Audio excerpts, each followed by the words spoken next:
Hi guys, എല്ലാവർക്കും YouTube ചാനലിലേക്ക് വീണ്ടും സ്വാഗതം. അപ്പോൾ ഗൈസ്, ഇന്നത്തെ നമ്മുടെ വ്ളോഗ് നമ്മൾ കഴിഞ്ഞ ദിവസം അതിന് മുമ്പത്തെ ദിവസം നമ്മളൊരു വീഡിയോ ചെയ്തിരുന്നില്ലേ, ഒരു ട്രൈപോഡിൻ്റെ എന്ന് പറഞ്ഞാൽ മൊബൈൽ സ്റ്റാൻഡിൻ്റെ ഒരു വീഡിയോ നമ്മൾ ചെയ്തില്ലേ. അപ്പോൾ അതിൻ്റെ കുറച്ച് അപ്ഡേറ്റ് ആയിരുന്നു ഞാൻ ഇന്നും ഞാൻ ചെയ്തുകൊണ്ടിരുന്നത്. കാരണം അത് ഒരു എ4 ഷീറ്റല്ല ഞാൻ ഉപയോഗിച്ചത്. ആ ഒരു വീഡിയോയിൽ ഞാൻ ഒരു സ്റ്റിക്ക് ഉണ്ടാക്കാനായിട്ട് ഞാൻ ഷീറ്റല്ല 1 2 3 4 ഷീറ്റ് ആണ് ഞാൻ ഈ ഒരു എ4 ഷീറ്റ് വെച്ച് ഞാൻ സ്റ്റിക്ക് ഞാൻ ഉണ്ടാക്കിയത്. അപ്പോൾ ഞാൻ ആ സമയത്ത് അങ്ങനെ ഉണ്ടാക്കിയപ്പോൾ എനിക്ക് കുറച്ച് കുഴപ്പങ്ങളൊക്കെ പിന്നീടുള്ള ദിവസങ്ങളിലൊക്കെ ഉണ്ടായി. പിന്നീടുള്ള ദിവസങ്ങളിലൊക്കെ മൊബൈൽ ഫോൺ നല്ല രീതിയിൽ സ്റ്റാൻഡ് ചെയ്യാനായിട്ട് സാധിച്ചിരുന്നില്ല. അപ്പോൾ ഞാൻ എന്ത് ചെയ്തു, ഞാൻ വീണ്ടും റീസെർച്ച് ചെയ്തിട്ട് ഞാൻ ഒന്നുകൂടി എന്ത് ചെയ്തു, വേറൊരു ഐഡിയ എനിക്ക് തോന്നി. അപ്പോൾ ഗൈസ്, ഐഡിയ വേറൊന്നുമല്ല, ഈ ഒരു എ4 ഷീറ്റ് എടുത്തിട്ട് 4 എ4 ഷീറ്റ് വെച്ചിട്ടാണ് ഞാൻ ഈ സ്റ്റിക്ക് ഉണ്ടാക്കിയത്. അപ്പോൾ അടുത്ത ഷീറ്റ് 4 ഞാൻ എടുത്ത് അത് ഒരുമിച്ച് പൊട്ടിച്ച് ഒരു സ്റ്റിക്ക് അടുത്തത് ഉണ്ടാക്കി. ആ ഒരു സ്റ്റിക്കും ഈ സ്റ്റിക്കും ഞാൻ എന്ത് ചെയ്തു, ഈ സ്റ്റിക്കിൻ്റെ ഉള്ളിൽ കൂടെ ഞാൻ പേപ്പർ മടക്കി കയറ്റി. എന്നിട്ട് എന്ത് ചെയ്തു, അടുത്തൊരു പേപ്പർ ഒട്ടിക്കാനുള്ള ഹോൾ ഞാൻ അതിൽ എങ്ങനെയെങ്കിലും സെറ്റാക്കി എടുത്തു.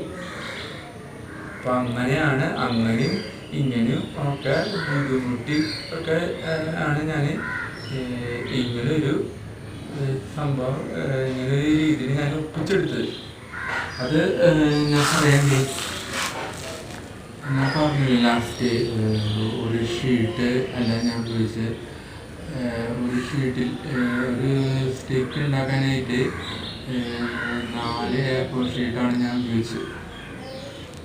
അതിന് മുമ്പത്തെ വീഡിയോയിൽ ആ സ്റ്റിക്കിൻ്റെ ഉള്ളിൽ കൂടെ അടുത്ത് 4 ഷീറ്റ് ഇതിൽ ഒരുമിച്ചൊട്ടിച്ചു. അത് ഒരു ഷീറ്റിന് ഫെവിക്കോൾ വെച്ച് ഞാൻ ഒട്ടിച്ചു. അത് വേറൊരു പൈപ്പ് സംഭവം എൻ്റെ കയ്യിലുണ്ട്. അത് വെച്ച് ഞാൻ എന്ത് ചെയ്തു, പേപ്പർ അതിന് മുകളിലൂടെ ചുറ്റി. ഉള്ളിലൂടെ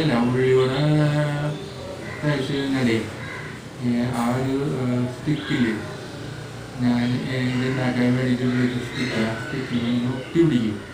അപ്പോൾ അത് ഒട്ടി പിടിക്കാണ്ടിരിക്കണമെങ്കിൽ എന്ത് ചെയ്യണം, ഉള്ളിലോട്ടല്ല അതിൻ്റെ പുറത്താണ് ചെയ്തത്. എ4 ഷീറ്റിൻ്റെ പുറത്താണ് ചെയ്തത്. എ4 ഷീറ്റിൻ്റെ ഉള്ളിലല്ല, എ4 ഷീറ്റിൻ്റെ പുറത്ത്. അപ്പം അങ്ങനെ പുറത്ത് തേച്ച് ഇങ്ങനെ നല്ല രീതിയിൽ കറക്കി എന്നിട്ട് ഓരോന്നിട്ട് മടക്കി ഞാൻ. അപ്പോൾ ഒരു എ4 ഷീറ്റ് മടക്കിയതിന് ശേഷം ഞാൻ അടുത്ത ഷീറ്റ് അതിൻ്റെ മീതെ വീണ്ടും ഇത് ചുറ്റിച്ച് അങ്ങനെ 4 എ4 ഷീറ്റ് വേണ്ടത്ര രീതിയിൽ അളവിലൊക്കെ ഞാൻ ആ ഒരു സ്റ്റിക്ക് ഉപയോഗിച്ച് 4 ഷീറ്റ് ഞാൻ ഫെവിക്കോൾ വെച്ചിട്ട് ഒട്ടിച്ചു. അപ്പോൾ ഞാൻ ഹോള് ഇതൊക്കെ രീതിയിലാണ് ഞാൻ സ്റ്റിക്ക് ഞാൻ നൽകിയത്. അപ്പോൾ അതിൻ്റെ ഞാൻ പറഞ്ഞു വീഡിയോ ഞാനിപ്പോൾ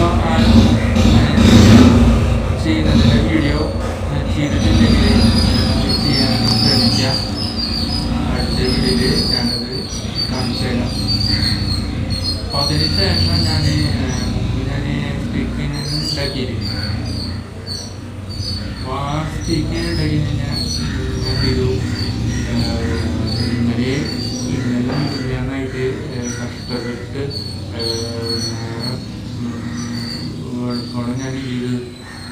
അതിൻ്റെ അപ്ഡേഷൻ ഇതിലൊന്നും നടന്നു. അതിൻ്റെ അപ്ഡേഷൻ ഞാൻ വേണമെന്നല്ല, ഈ സ്റ്റിക്കിൻ്റെ ഇതിലാണ് പണി. അപ്പോൾ ഞാനിപ്പോൾ നാളെ മടക്കിയ സ്റ്റിക്ക് ഞാൻ ഉണ്ടാക്കിയില്ലേ, അതിൻ്റെ അടിയിലൊരു ഹോളുണ്ടായിരുന്നു. ആ ഹോളിന് ഉള്ളിൽ കൂടെ അടുത്ത് സ്റ്റിക്കില്ലേ, അത് 4 ഷീറ്റ് ഇതിൽ കാര്യങ്ങളൊക്കെ ചെയ്ത് ഞാൻ അടുത്ത് 4 ഷീറ്റ് വെച്ച് സ്റ്റിക്ക് ഉണ്ടാക്കി. ആ സ്റ്റിക്ക് ഞാൻ എന്ത് ചെയ്തു, ഈ സ്റ്റിക്കിൻ്റെ ഉള്ളിൽ കൂടെ ഞാൻ കടത്തി. അപ്പോൾ കുറച്ചും കൂടി എനിക്ക് ഒരു വെയിറ്റ് കിട്ടി.